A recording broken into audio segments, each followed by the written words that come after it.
So how can improve my gut health? So my gut health, हम क्या करते हैं, एक्सरसाइज करते हैं कि हमारी बाइसेप्स निकल आए, एब्स बन जाएं। लेकिन इसी तरह जो स्मूथ मसल्स इनसाइड हैं, जो गट की मसल्स हैं जो कि अपने आप मूव कर रही हैं, उनको भी हमें कुछ टॉनिक एक्सरसाइज देनी पड़ेगी when we do cardio. And I advise everybody to do abs in the morning. I tell them, get up in the morning, lie down on the floor, bend your knees, raise your head with the hands as much as you can. Don't force your spine too much कि आपको दर्द हो। और आप 25 के एक cycle करके रुकिए, फिर 25 के ऐसे 5 साइकिल सुबह, 5 साइकिल शाम, and within a month you will find gas problem कम हो जाएगी। So this is very important to look after your gut with physical activity. Walking पे जाइए और जो कार्डियो एक्सरसाइज करते हैं, they will accumulate into a good gut. Number 2, आप खा क्या रहे हैं?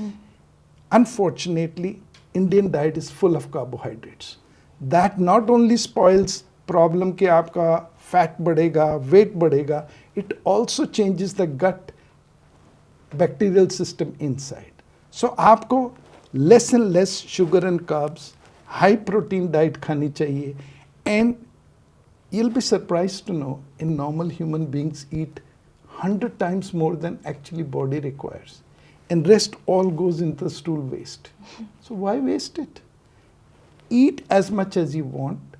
You can eat more number of times, but at one time, if you overfeed yourself, if you eat too many fatty things, आपके जितने भी sphincters हैं वो lose हो जाएंगे, acid ज़्यादा बनेगा, and it'll come up and give you a very bad feeling.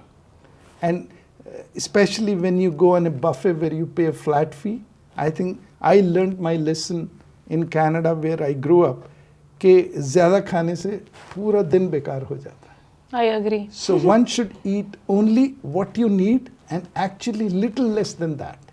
If you are hungry for 3 chapatis, तो 2 खाइए।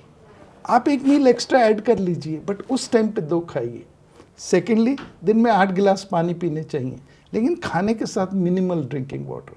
खाना खाने के बाद 2 घंटे तक किसी आदमी को लेटना नहीं चाहिए, बिकॉज गट में 1.5 घंटा खाना रहता है। उस समय अगर हम वर्टिकली बैठे हैं तो gravity is helping the food go down. अगर आप लेट जाएंगे तो खाना वहीं रहेगा, and it will start fermenting and change the pH and you will get into trouble.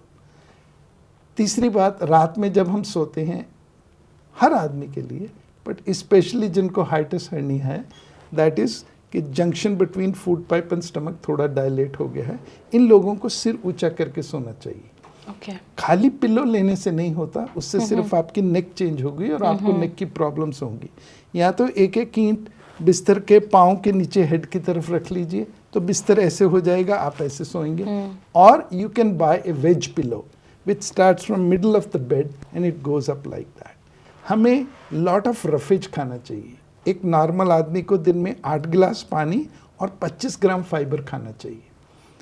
अब कॉकेशियन पॉपुलेशन जो नॉर्थ अमेरिका, यूरोप में रहती हैं, they eat very healthy, very high protein, but they eat very little fibre. So by the time small gut large gut से मिलती है, खाना absorb हो गया, there is nothing left to make stool, and that's why they get problems of diverticulosis, diverticulitis and other stool issues, which हम Indians में नहीं है या एशियंस में नहीं है, because we eat lot of roughage.